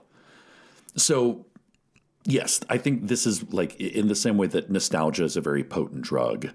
I think it's not that this movie is scary. It's that you were slightly scared as a child and you carry that scare with you. So for that reason, it's a 2 rather than a 1. Yeah. So. Well, let's figure out what movie we will watch next. You've got a scare die. I've got a style die. We will roll those up and see what movie matches those two things.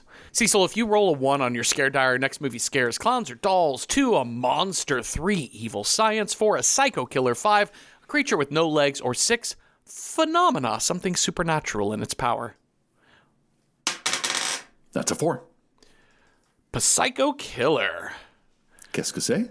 Okay, so we're going to match up your psycho killer with the style that I roll. If I roll a 1, it's a TV show. We'll figure out what episodes of that show we would watch. If I roll a 2, it's got to have a 1-word title. 3, wild card, whatever psycho killer movie we want. 4, it's got to be in black and white. 5, it's a sequel, prequel, or remake. Or 6, suburban in its style. It is a suburban film. All right, let's see what we got here. I rolled a 1, Cecil. It's a TV show. Oh. Psycho killer. Yeah, we got plenty of options here. So we wrote down a few. We also are on Letterboxd. We're at Random Horror 9 over there, and you can look at our lists of every possible die roll that given week and leave comments to kind of like fill in the gaps of shows or movies we might have missed. Looks like we have a bunch on Letterboxd, but let's start with the ones that we wrote down. Pretty straightforward stuff, Cecil. We've got Bates Motel. You know, I think I remember watching like an episode of this and was like, oh, this looks fun. And then I just never watched it again. Yeah. So I'm kind of, you know, I'm curious. It's like young Mother Bates and young Norman Bates. Okay. Master Bates, yeah. This is Vera Farmiga. Is that who is mother? I think so. Yeah. Another one is the Creep tapes. We watched Creep for this podcast. Yes, I've heard good things about the TV show version. I mean, the movie versions are great too. And I've only seen the first one. Yeah. So anyways, I'm curious about that. It feels like it could be made for it would be a good TV show. I mean, based on the first movie, he tends to collect videotapes of all of the crazy shit he's doing. Each episode is a different person he's fucking with. His new best friend. Yeah. Okay. The Outsider was on here. I think you put this down. I don't know The Outsider very well. So this is a TV show based on the Stephen King. I think it's a novel, not like a short story. Yeah, it's a novel about. It's kind of like a true detective sort of thing where it's a FBI. Actually, a really great FBI character who she's kind of like a sort of on the spectrum crime savant as trying to figure out this serial killer case and the all the things that go along with that. I shan't spoil anything else. We've also got Dexter, of course. I mean, yeah. Hannibal, which is in the Hannibal Lecter universe. Twin Peaks. Psycho Killers. Twin Peaks is... I was like, there's a killer on the loose in Twin Peaks. Spoiler, it's Leland, and he's a psychopath. So there you go. Yeah. But he's also not. And then later there's, whatever that dude in the second season. Oh, yeah. God, I forget what's even happening in the later seasons. And then we have, True Detective is interesting, and True too. Detective. Yeah. Sort of gritty. That first season is great with like with Woody Harrelson and Matthew McConaughey. Well, let's see what people on Letterboxd had to say. We've got a lot on here. Yeah. A lot of them, admittedly, are +1s for Hannibal and Dexter. Okay, Just great. Throwing that out there. But Ashy Slashy recommends Death Note, which is, hey, once you get addicted to killing people using your creepy demon friend. But they also recommend Higurashi from 2006, or the 2020 reboot remake. Follows a new kid in an extremely rural village in Japan who stumbles into a brutal psycho-killing folk horror time loop that resets every 4 episode. Within each time loop, at least one character is brutally murdered by another, and they are overtaken by rage and paranoia, and perhaps even the mysterious curse of the Yoshiro. Sounds kind of crazy. All right. Cupadupa recommends American Horror Story Season 2, Asylum. They considered this the least approachable season, from the horror-verse, but it has the most satisfying payoff at the end. Okay, interesting. I haven't watched beyond the first season of American Horror Story, so I'm kind of curious. My toe in and out. I think I do remember seeing Asylum. It was pretty good. Yeah. It was okay. Half Price Horror recommends Millennium, starring horror icon Lance Henriksen, who plays a profiler with a psychic gift into the minds of serial killers, and he uses his talents on behalf of the mysterious Millennium Corp to hunt down murderers and uncover deeper secrets. All right. Hal Romolaro recommends the Wolf Creek TV series. Is it like a workplace comedy? Yep. It's like Parks and Rec, except in Australia. We're just going to take a tour of the parks of Australia and kill people one at a time. And they also recommend the anthology series Inside Number 9. Has some good episodes about serial killers. Series 3, Episode 5. Series 8, Episode 6, etc., etc. I've not watched all of Inside Number 9, but they're very funny, very British. Okay. Ace Diamond recommends a TV show called Erased from 2016. Satoru Fujinuma has the gift of revival, which sends him back in time a bit every so often until he figures out how to solve a problem. It's mild inconvenience until one day revival sends him back decades to the body of his 11-year-old self, where he's charged with stopping the murders of several of his classmates by a vicious serial killer from ever happening. All right. And mostly Ellie recommends Mindhunter, which is kind of like like we're trying to beginnings of profiling serial killers in the FBI, right? Right. I think I watched like half the first season. I was like, this is great. And then I just stopped watching and I don't know why. Yeah. Dr. CG recommends Black Butterflies from 2022. A struggling writer agrees to write the memoirs of Albert, who begins to tell him the story of his youth with Solange, who definitely fits the psycho killer description, and the string of murders that they committed. All right. King and Commoner recommends Monster, or Naoki Urasawa's Monster for ease of Googleability from 2004. Oh, thank you. It is anime.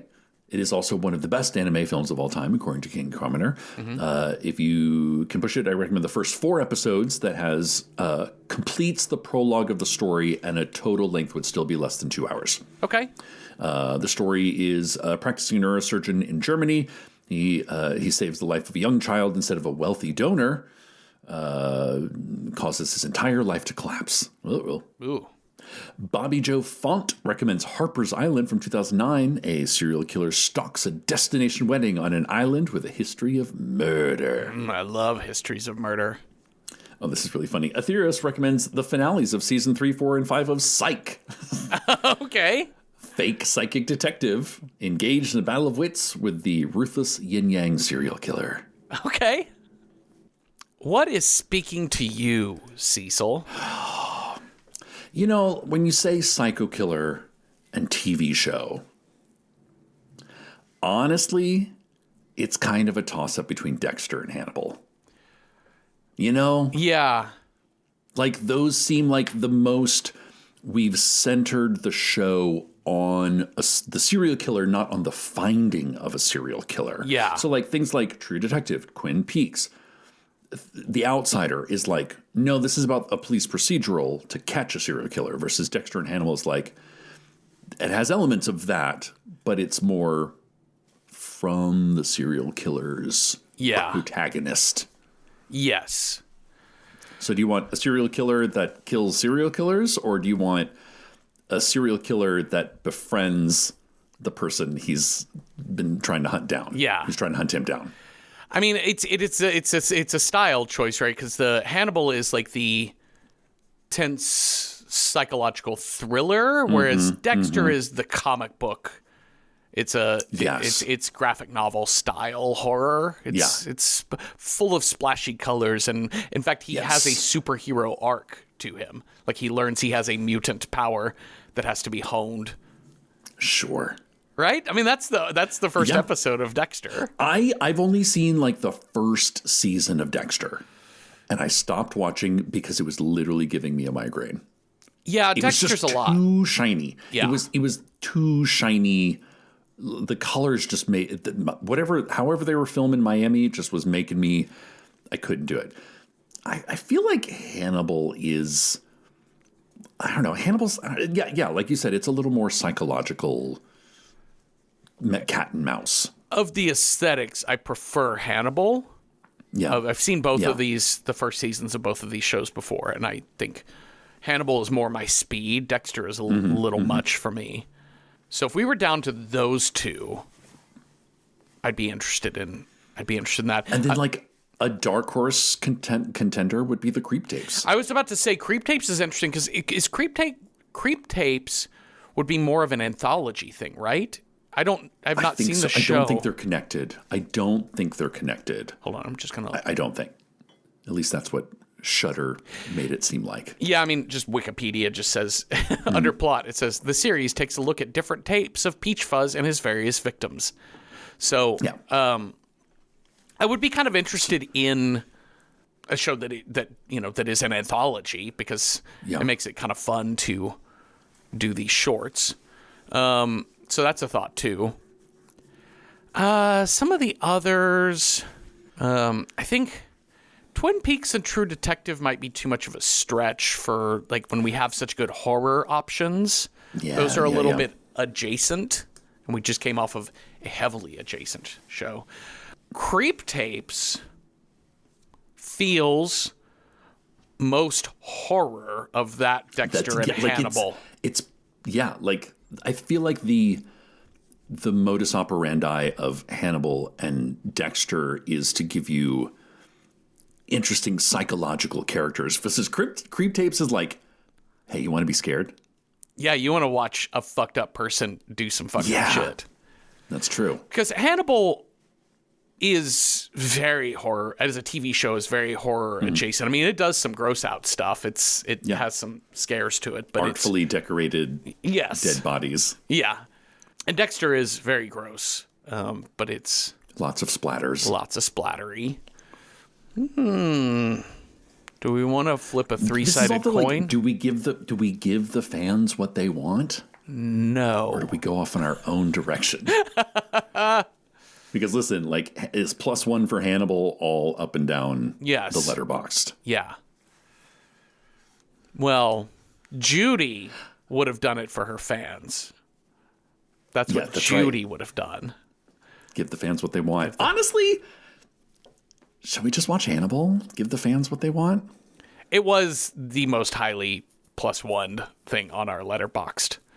And I think I'd be curious to revisit, because it's been at least 10 years. So what is this, from like 2013, 2014 when this show came out? Something like that. It might be 2012. I feel like it was out when we started Night Vale. Yeah. No, because it was definitely of the Super Hulock fandom, the Pacific Rim Super Hulocks. Yeah. That kind of were the first on board with Night Vale. Yeah, because when we started, I remember the first time I even noticed that Welcome to Night Vale had fans. We were getting, there was a lot of references to Hannibal happening. People were shipping the fuck out of Hannibal and whatever his name is. Sure. So, Mikey Madsen. No, what's his name? Mikey Madsen. Mm-hmm. Mads Mikkelsen. That's it. That's it. Thank you. I don't know. It'll be, and we can just watch the first 3 episodes. It's a linear thing. We don't have to kind of we'll just get the ball rolling for Hannibal. Right. Yeah, that sounds perfect. Let's do Hannibal. It's available on Prime streaming. If you have a Prime membership, it's for free. So let's do that. Let's do a Hannibal. Well, I'm excited to do that. It's been a hot minute since I've seen that show. Thank you all for listening. Thank you for your contributions on Letterboxd. Thank you, Cecil, for talking with me. And if y'all have thoughts on The Wizard of Oz or ideas for TV shows featuring serial killers that you would like to have seen, let us know. We're at Random Horror 9 on Blue Sky, Instagram, and Patreon. And the public discussion threads on Patreon are open to all members, free and paid alike. So watch the first 3 first 3 episodes of Hannibal, the television program, season 1. Watch that with us this week and come on back next Tuesday for a new episode. Have a restful night with no monkeys ripping out your innards or nothing. Boo. Boo. Random Number Generator Horror Podcast number 9 is hosted by me, Jeffrey Craner, and Cecil Baldwin. Find more of our work on the podcast Welcome to Night Vale. This show is produced by Night Vale Presents. It is edited by me with music by Cecil and logo by David Baldwin. See original artwork for each episode by David on Instagram. Join us for live streams on Patreon. Watch our recording sessions on YouTube. Chat with us on Blue Sky. And contribute to our movie selection process on Letterboxd. We are in all of those places at Random Horror 9. Today's scary story. A house fell on your sister and you want your revenge. But wait, those window treatments are gorgeous. And is that a gazebo in back? Ooh, 3 bedrooms?